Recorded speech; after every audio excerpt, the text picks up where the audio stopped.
Imagine for a moment that you are in excruciating pain. Imagine the worst pain you've ever been in and multiply it by 100. You can barely move. You can't feed yourself, you can't bathe yourself. You're helpless. You're given 6 months to live. 6 more months of excruciating pain and humiliation. What do you want? Do you want the opportunity to die a painless, peaceful death? Or do you want to let the disease that is essentially controlling your life control your death as well? Do you want the option of physician-assisted suicide? Ladies and gentlemen, I'm here today to tell you why physician-assisted suicide needs to be legalized in all 50 states. First, I will explain why an individual's self-determination and autonomy is extremely important in all decisions, but especially in death.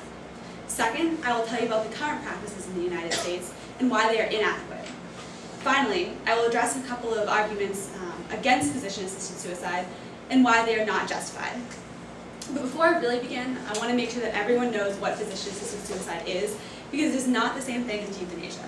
Physician-assisted suicide is when a physician prescribes a medication to a terminally ill person, so that means they're going to be dying in the next 6 months, and the person ingests it on their own. The doctor does not inject them or put the pill in their mouth. The patient is the one who actually takes the medication. And this is different than active euthanasia, where the doctor gives the actual shot.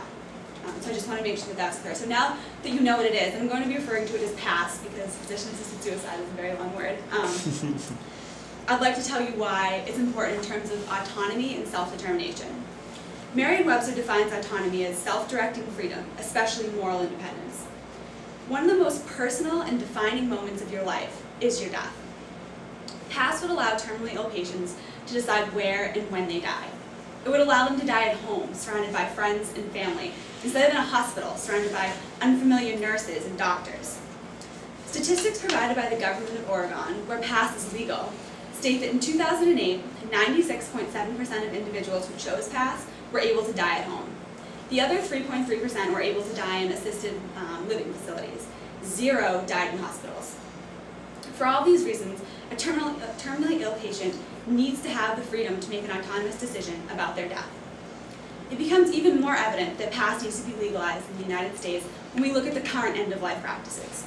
Terminal sedation, which many of you might have heard of as palliative sedation, is when a physician induces a coma and the patient remains unconscious until they die.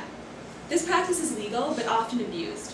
According to Margaret P. Batten's article, Terminal Sedation, Pulling the Sheet Over Our Eyes, it's extremely difficult to monitor and to regulate. Because it is technically illegal for a physician to be killing a patient, there are no guidelines. There's no way to know who's eligible for this. It's like prostitution. It's underground and therefore impossible to regulate. Passive euthanasia, which is another practice that is legal. This is also called pulling the plug, where a physician takes away your life-sustaining machines, or if a patient decides to just completely refuse to have any kind of treatment. So this is legal in the United States, but it can be a really painful and frightening death for someone, because what happens is people end up dying of dehydration, of starvation, or even suffocation.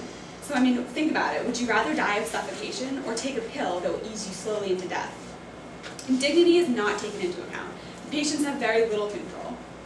In addition, if you think about it, in passive euthanasia, the physician is simply trying to honor the request of the patient, which is the same thing in PASS. Many opponents of PASS argue that these two end-of-life practices are adequate, and they are not. And there are other arguments that aren't justified as well. For example, some people believe that patients don't need assistance in suicide, that they can kill themselves on their own, and that we should just keep the physicians out of it. This is unrealistic and even cruel. Many patients that are terminally ill don't have the capability. Many of them can't move and can't, even if they wanted to, don't have the capability to kill themselves. And it creates a more gruesome and heart-wrenching situation for a family if a patient has to kill himself through some other means. Many people argue that human life is too valuable and that legalizing PASS would essentially promote suicide. This is not true. PASS does not promote suicide. It's not for everyone or for anyone. You have to meet certain requirements, such as being terminally ill, meaning that you would be dying in 6 months anyway. Also, as I've discussed in terms of autonomy and self-determination, it is an individual's choice to decide what is valuable to them. For many, quality of life is just as important, and the condition of being alive doesn't mean that you're living. In his article, Defense of Suicide, John Fletcher explains this perfectly by saying, "Without life, other things are of no value to us. But by the same token, without other things, life may be of no value to us." Ladies and gentlemen, today I have expressed to you why it is essential that PASS is legalized nationwide. I have described why individuals need to have the right to make this autonomous decision. I have told you about current end-of-life practices and why they are inadequate. And I have also refuted arguments against PASS. Therefore, the only conclusion is that PASS must be legalized nationwide. I'd like to conclude with a quote by John Fletcher. He writes, "Every person's fight with death is lost before it begins. What makes the struggle worthwhile, therefore, cannot lie in the outcome. It lies in the dignity with which the fight is waged and the way it finds an end."